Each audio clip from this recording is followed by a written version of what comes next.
Hi ಎಲ್ಲರೂ ನಮಸ್ಕಾರ. Welcome to capital trading Kannada. ಇವತ್ತು ಶಾರ್ಟ್ ಸ್ಟಡಲ್ನ ಒಂದು ಅಡ್ಜಸ್ಟ್ಮೆಂಟ್ ಬಗ್ಗೆ ತಿಳ್ಕೊಳ್ಳೋಣ. ಈ ಶಾರ್ಟ್ ಸ್ಟಡಲ್ ನಾನು ಏನು ಮಾಡ್ತಾ ಇದ್ದೀನಿ ಅನ್ನೋದನ್ನು ನಿಮಗೆ ತೋರಿಸ್ತಾ ಇದ್ದೀನಿ.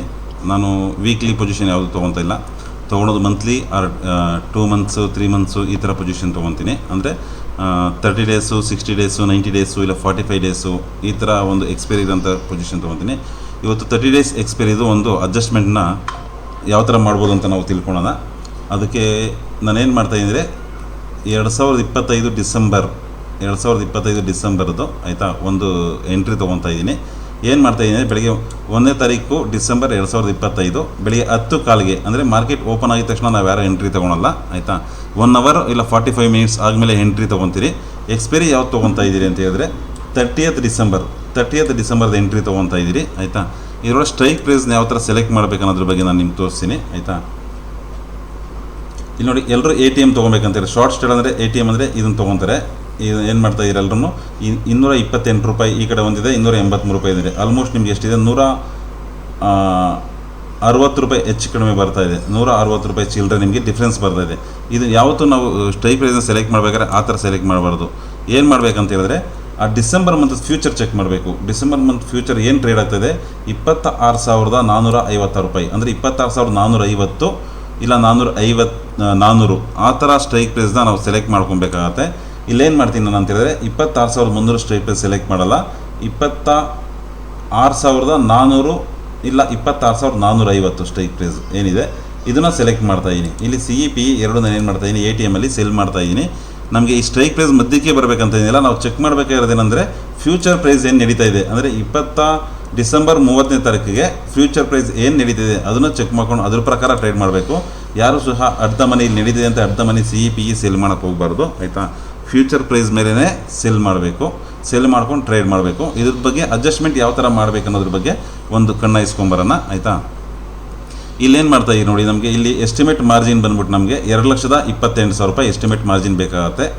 ಇಲ್ಲಿ ವಿನ್ನಿಂಗ್ ಪ್ರಾಬಿಲಿಟಿ ಬಂದ್ಬಿಟ್ಟು 57% ಇದೆ. ವಿನ್ನಿಂಗ್ ಪ್ರಾಬಿಲಿಟಿನ ಯಾರು ಅಷ್ಟೊಂದು ನಂಬ್ಕೊಳಕ್ಕೆ ಹೋಗಬೇಡಿ, ಯಾಕೆಂದರೆ ಅದು 100% ನಿಮಗೆ ಕೆಲಸ ಮಾಡಲ್ಲ. ಯಾಕೆಂದರೆ ಮಾರ್ಕೆಟ್ ಮೂವ್ಮೆಂಟ್ ಮೇಲೆ ಚೇಂಜ್ ಆಗುತ್ತೆ ಅದು ಆಯಿತಾ. ಮ್ಯಾಕ್ಸಿಮಮ್ ಪ್ರಾಫಿಟ್ ಎಷ್ಟಿದೆ, 38,060 ರೂಪಾಯಿ ಮ್ಯಾಕ್ಸಿಮಮ್ ಪ್ರಾಫಿಟ್ ಇದೆ. ಅಂದರೆ ಮಾರ್ಕೆಟ್ ಏನಾದರೂ ಈ ಮಧ್ಯದ ಲೈನಲ್ಲಿ ಬಂದು ನಿಂತ್ಕೊಂಡ್ರೆ ಮಾತ್ರ ನಮ್ಗೆ ಅಷ್ಟು ಪ್ರಾಫಿಟ್ ಬರುತ್ತೆ. ಇಲ್ಲ ಮಾರ್ಕೆಟ್ ಈ ಝೋನಿಂದ ಈ ಕಡೆಗೆ, ಈ ಝೋನಿಂದ ಈ ಕಡೆ ನಿಂತ್ಕೊಂಡ್ರೆ ನಮ್ಮ ಪ್ರಾಫಿಟ್ ಏನಿದೆ ಆ ಪ್ರಾಫಿಟ್ ವೇರಿಯೇಷನ್ ಆಗ್ತಾ ಇರುತ್ತೆ. ಲಾಸ್ ಬಂದುಬಿಟ್ಟು ಮ್ಯಾಕ್ಸಿಮಮ್ ಲಾಸ್ ಇದೆ. ಅಂದರೆ ಮಾರ್ಕೆಟ್ ಏನಾದರೂ ಓವರ್ನೈಟ್ 5% ಡ್ರಾಪ್ ಆಯಿತು, ಇಲ್ಲ ಓವರ್ನೈಟ್ ಈ ಕಡೆ 5% ಗ್ಯಾಪ್ ಅಪ್ ಆಯಿತು ಅಂತ ಹೇಳಿದ್ರೆ ನಮಗೆ ಮ್ಯಾಕ್ಸಿಮಮ್ ಲಾಸ್ ಆಗೋಂಥ ಚಾನ್ಸಸ್ ಇರುತ್ತೆ. ಯಾವಾಗಲೂ ಅಷ್ಟೇ ನೀವು ಶಾರ್ಟ್ ಸ್ಟಡಲ್ಲು ಸ್ಟ್ರಾಂಗಲ್ ಇದೆಲ್ಲ ಮಾಡ್ತಾ ಇದ್ದೀರಾ ಅಂತ ಹೇಳಿದ್ರೆ ಒಂದು IV ಒಂದು ಚೆಕ್ ಮಾಡ್ಕೊಬೇಕು.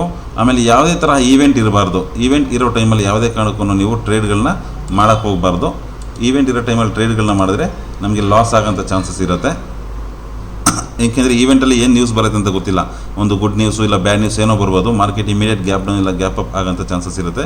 ಅಂತ ಈವೆಂಟ್ ಇರೋಂಥ ಮಂತಲ್ಲಿ, ಈವೆಂಟ್ ಇರೋಂಥ ಟೈಮಲ್ಲಿ ಯಾರೂ ಸಹ ಶಾರ್ಟ್ ಸ್ಟಾಡಲ್ಲು ಶಾರ್ಟ್ ಸ್ಟ್ರ್ಯಾಂಗಲ್ಲು ಇವೆಲ್ಲ ಮಾಡೋಕ್ಕೆ ಹೋಗಬಾರ್ದು. ಈವೆಂಟ್ ಯಾವುದು ಇರಬಾರ್ದು. IV ಮೋರ್ ದೆನ್ 14 to 18 ಒಳಗಡೆ IV ಇರಬೇಕು. IV ಡ್ರಾಪ್ ಆದಾಗ ನಮಗೆ ಬೆನಿಫಿಟ್ ಜಾಸ್ತಿ ಆಗುತ್ತೆ. ಇದರೊಳಗೆ ಅಡ್ಜಸ್ಟ್ಮೆಂಟ್ ಯಾವ ಥರ ಮಾಡಬೇಕು ಅನ್ನೋದ್ರ ಬಗ್ಗೆ ನೋಡ್ಕೊಳ್ಳೋಣ. IV ಚೆಕ್ ಮಾಡಿ ಯಾವ ಥರ ಟ್ರೇಡ್ ಮಾಡಬೇಕು ಅನ್ನೋದ್ರ ಬಗ್ಗೆ ನೆಕ್ಸ್ಟ್ ವೀಡಿಯೋದಲ್ಲಿ ನಾನು ಹೇಳ್ಕೊಡ್ತೀನಿ. ಇದು ಅಡ್ಜಸ್ಟ್ಮೆಂಟ್ ಬಗ್ಗೆ ಯಾರಾದರೂ ಇಂಟ್ರೆಸ್ಟ್ ಇರೋರು ಕಲ್ತ್ಕೊಳ್ಬೋದು. ಇಲ್ಲಿ ನಾನು ಒನ್ ಡೇ ಮೂವ್ ಮಾಡ್ಕೊಂಡು ಹೋಗ್ತೀನಿ ಆಯಿತಾ. ಒನ್ ಡೇ ಮೂವ್ ಮಾಡ್ಕೊಂಡು ಹೋದಾಗ ನಮಗೆ 5 ಮಿನಿಟ್ಸ್ ಮಾಡ್ಕೊಂಡು ಹೋದರೆ ನಮಗೆ ವಿಡಿಯೋ ಲೆಂತ್ ಜಾಸ್ತಿ ಆಗುತ್ತೆ ಆಯಿತಾ. ಒನ್ ಡೇ ಮೂವ್ ಮಾಡ್ಕೊಂಡು ಹೋಗ್ತೀನಿ. ನಿಮ್ಗೇನಾದರೂ ಡೌಟ್ಗಳಿದೆ ಇದ್ರ ಬಗ್ಗೆ ಕಾಮೆಂಟಲ್ಲಿ ಕಾಮೆಂಟ್ ಮಾಡಿ, ಅದ್ರ ಬಗ್ಗೆ ನಾನು ಕ್ಲಾರಿಫೈ ನಿಮಗೆ ಕೊಡ್ತೀನಿ ಆಯಿತಾ. ಇವಾಗ ಒನ್ ಡೇ ಮೂವ್ ಮಾಡ್ತಾಯಿದ್ದೀನಿ. 1ನೇ ತಾರೀಕು ಎಂಟ್ರಿ ಆಗ್ತಾಯಿದ್ದೀರಿ, ಬೆಳಿಗ್ಗೆ 10 ಗಂಟೆ 15 ನಿಮಿಷಕ್ಕೆ ಎಂಟ್ರಿ ಆಗ್ತಾಯಿದ್ದೀರಿ. ಫ್ಯೂಚರ್ ಪ್ರೈಸ್ನ ಚೆಕ್ ಮಾಡ್ಕೊಂಡಿದ್ದೀರಿ. ಚೆಕ್ ಮಾಡ್ಕೊಂಡು ಅದ್ರ ಪ್ರಕಾರ ನಾವೇನು ಮಾಡಿದ್ದೀರಿ, CEPE ಎರಡು ಸೇಲ್ ಮಾಡಿದ್ದೀರಿ. ಅದೇ ಪ್ರಕಾರ ನಮಗೆ maximum profit, maximum loss plus estimate margin ಇದ್ರ ಬಗ್ಗೆ ನಮಗೆ ಗಮನ ಇದೆ. ಇದೆಲ್ಲ ತಿಳ್ಕೊಂಡು ನಾವು ಟ್ರೇಡ್ ಮಾಡ್ತಾಯಿದ್ದೀರಿ. ಒನ್ ಡೇ ಮೂವ್ ಮಾಡ್ತೀವಿ. ನಮಗೆ ಒನ್ ಡೇ ಮೂವ್ ಮಾಡಿದ ತಕ್ಷಣ ಏನಾಯಿತು, ಮಾರ್ಕೆಟ್ ನಮಗೆ ಗ್ಯಾಪ್ ಡೌನ್ ಆಯಿತು ಆಯಿತಾ. ನಮಗೆ ಒನ್ ಡೇ ಮೂವ್ ಮಾಡೋದಕ್ಕೆ ಮುಂಚೆ ನಮಗೆ ಇಲ್ಲೇನಿತ್ತು, ಈ ಕಡೆ 1.5%, ಈ ಕಡೆ 2.5% ನಮಗೆ ಏನಿತ್ತು ಎಸ್ಟಿಮೇಟ್ ಮಾರ್ಜಿನ್, ಅಂದರೆ ಮಾರ್ಜಿನ್ ಅಂದರೆ ಬ್ರೇಕ್ ಇವೆನ್ ಇತ್ತು. ಬ್ರೇಕ್ ಇವೆನ್ ಈ ಕಡೆಗೆ ನಮಗೆ ಒಂದು ಕಡೆ 1.5%, ಒಂದು ಕಡೆ ಆಲ್ಮೋಸ್ಟ್ ನಿಯರ್ ಬೈ 3% ನಮಗೆ ಬ್ರೇಕ್ ಇವೆನ್ ಇತ್ತು. ಇವಾಗ ಒನ್ ಡೇ ನಾವು ಮೂವ್ ಮಾಡಿದ ತಕ್ಷಣ ಏನಿತ್ತು, ಮಾರ್ಕೆಟ್ ಗ್ಯಾಪ್ ಡೌನ್ ಆಯಿತು. ನಮಗೆ ಇವಾಗ 0.72 ಅಂದರೆ 1% ಒಳಗಡೆ, ಮಾರ್ಕೆಟ್ ಅಂದರೆ 1% ಒಳಗಡೆ ಬಂದರೆ ನಾವು ಅವಾಗ ಅಡ್ಜಸ್ಟ್ಮೆಂಟ್ ಮಾಡಬೇಕಾಗತ್ತೆ. ಮಾರ್ಕೆಟ್ ಒಂದಿನ ಆಗಿದ ತಕ್ಷಣ ನಮ್ಗೆ ಏನಾಗ್ತಾಯಿದೆ ನೋಡಿ, ಇಲ್ಲಿ ನಮಗೆ ಲಾಸ್ ಎಷ್ಟು ಹೋಗ್ತಾಯಿದೆ, 1,296 ರೂಪಾಯಿ.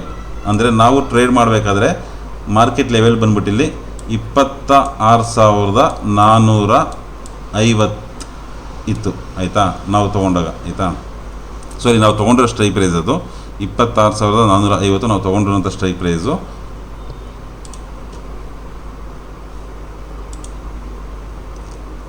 ನಾವು ತೊಗೊಂಡಾಗ ಮಾರ್ಕೆಟಲ್ಲಿ ಇತ್ತು ಅಂತ ಹೇಳಿದ್ರೆ 26,286 ಮಾರ್ಕೆಟ್ ನಾವು ತೊಗೊಂಡಂಥ ಟೈಮಲ್ಲಿ 26,286 ಇತ್ತು ಆಯಿತಾ.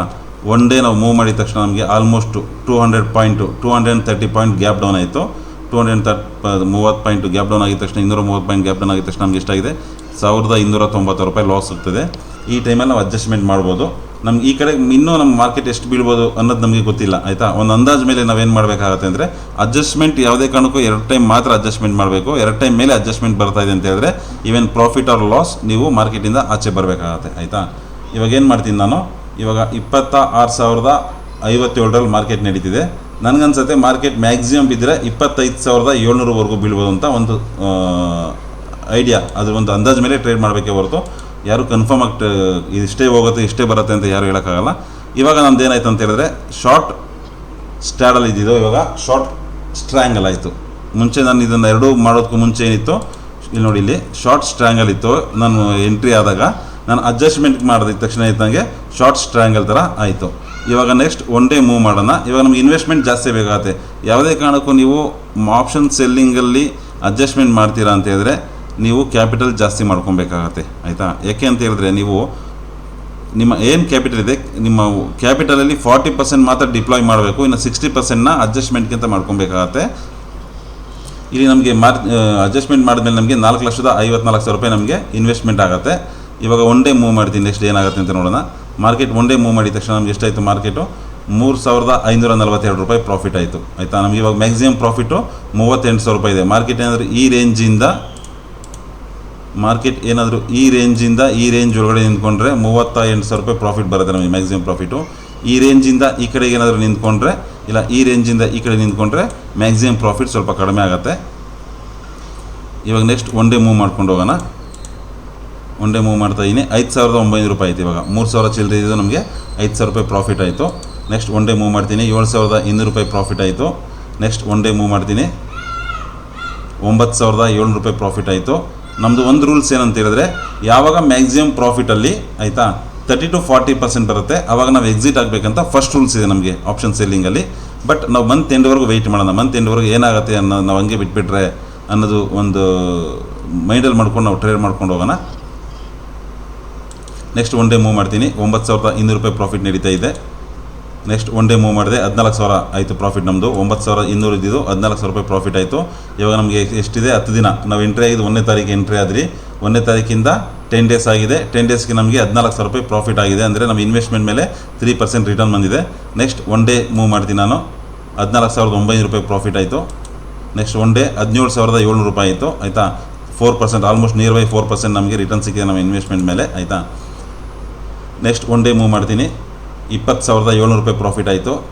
ಅಂದರೆ ನಮ್ಮ ಆಪ್ಷನ್ ಸೆಲ್ಲಿಂಗಲ್ಲಿ ರೂಲ್ಸ್ ಪ್ರಕಾರ ನಮ್ಮ ಮ್ಯಾಕ್ಸಿಮಮ್ ಪ್ರಾಫಿಟಲ್ಲಿ 30 to 40% ಬಂದರೆ ನಾವು exit ಆಯ್ತೀರಿ.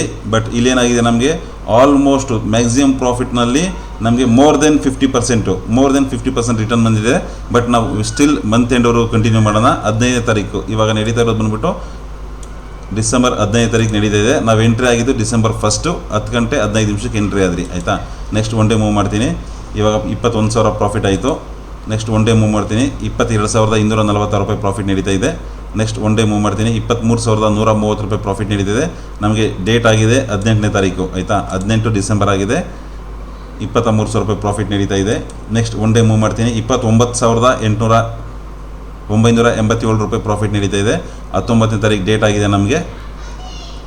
Next one day move ಮಾಡ್ತೀನಿ. 22ನೇ ತಾರೀಕು ಆಯಿತು. 22ನೇ ತಾರೀಕಿಗೆ ಡೇಟು ನೋಡ್ಕೊತಾ ಇರಿ ನೀವು ಆಯಿತಾ. 22ನೇ ತಾರೀಕು ಆಯಿತು. 22ನೇ ತಾರೀಕಿಗೆ ನಮಗೆ 31,000 ರೂಪಾಯಿ ಪ್ರಾಫಿಟ್ ನಡೀತಾ ಇದೆ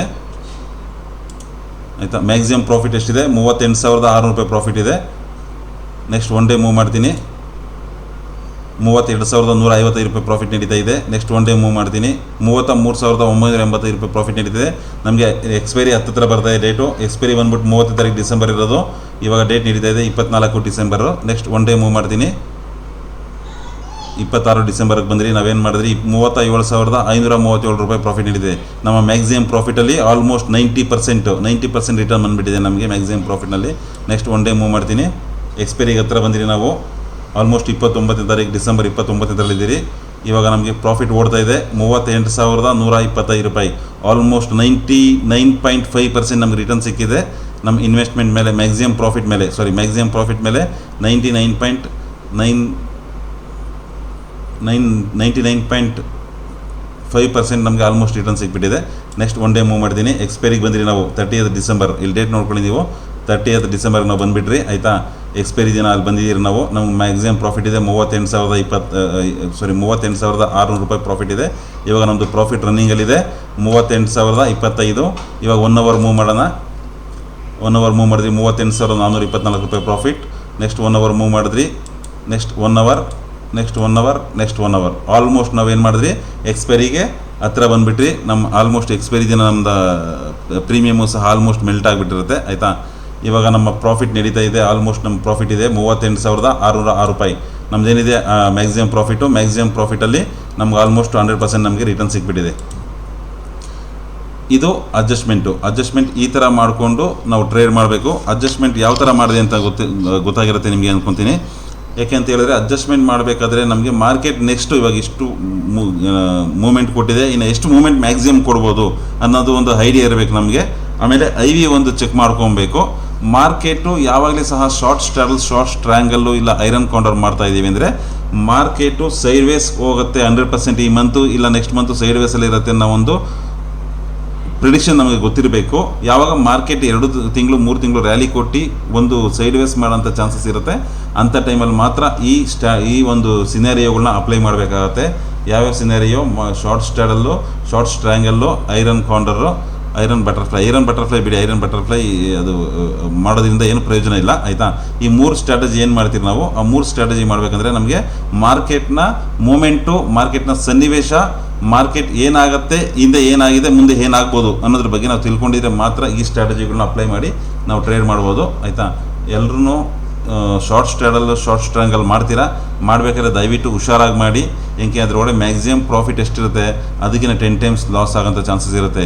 ಓವರ್ನೈಟ್ ಏನಾದರೂ ಬ್ಯಾಡ್ ನ್ಯೂಸು ಗುಡ್ ನ್ಯೂಸ್ ಬಂದು ಮಾರ್ಕೆಟ್ ಏನಾದ್ರು ಗ್ಯಾಪ್ ಅಪ್ ಗ್ಯಾಪ್ ಡೌನ್ ಆಯಿತು ಅಂತ ಹೇಳಿದ್ರೆ ಯಾರೂ ಗೊತ್ತಿರಲ್ಲ ನೈಟ್ ಏನಾಗುತ್ತೆ ಅಂತ. ಕ್ಯಾರಿ ಫಾರ್ವರ್ಡ್ ಮಾಡಿ ನೀವು ಏನಂದರೆ ಇದೆಲ್ಲ ಬಂದುಬಿಟ್ಟು ಪೊಸಿಷನ್ ಟ್ರೇಡಿಂಗು. ನಾವೇನು ಆಪ್ಷನ್ ಸೆಲ್ಲಿಂಗಲ್ಲಿ ನಾವು ತೊಗೊತಾ ಇದ್ದೀರಿ ಅದು ಪೊಸಿಷನ್ ಸೆಲ್ಲಿಂಗ್ ಅಂದರೆ ಪೊಸಿಷನ್ ಇರುತ್ತೆ ನಮ್ಮದು ಆಯಿತಾ. ನಾವು ಇಂಟ್ರಾಡೇಗೋಸ್ಕರ ಮಾಡಲ್ಲ ಇದೆಲ್ಲ. ವೀಕ್ಲಿ, ಮಂತ್ಲಿ, 60 ಡೇಸು 90 ಡೇಸ್ ಈ ಥರ ಪೊಸಿಷನಲ್ಲಿ ಹೋಲ್ಡ್ ಮಾಡ್ಕೊಂಡು ಟ್ರೇಡ್ ಮಾಡೋಂಥದ್ದು ಇದು. ಆ ಟ್ರೇಡ್ಗಳು ಮಾಡಬೇಕಾದ್ರೆ ನಿಮಗೆ ಇವೆಂಟ್ ಬಗ್ಗೆ ಜ್ಞಾನ ಇರಬೇಕು, ಮಾರ್ಕೆಟಲ್ಲಿ ನಡೀತಿರೋಂಥ ಸನ್ನಿವೇಶಗಳ ಬಗ್ಗೆ ಗೊತ್ತಿರಬೇಕು, ವರ್ಲ್ಡು ಅಲ್ಲಿ ಏನು ನಡೀತಿ ಅನ್ನೋದ್ರ ಬಗ್ಗೆ ಗೊತ್ತಿರಬೇಕು. ಯಾವುದೋ ನ್ಯೂಸು ಏನೋ ಆಗಿ ನಮ್ಮ ಇಂಡಿಯನ್ ಮಾರ್ಕೆಟ್ ಎಫೆಕ್ಟ್ ಆಗುತ್ತೋ ಇಲ್ಲೋ ಅದು ಗೊತ್ತಿರಬೇಕು.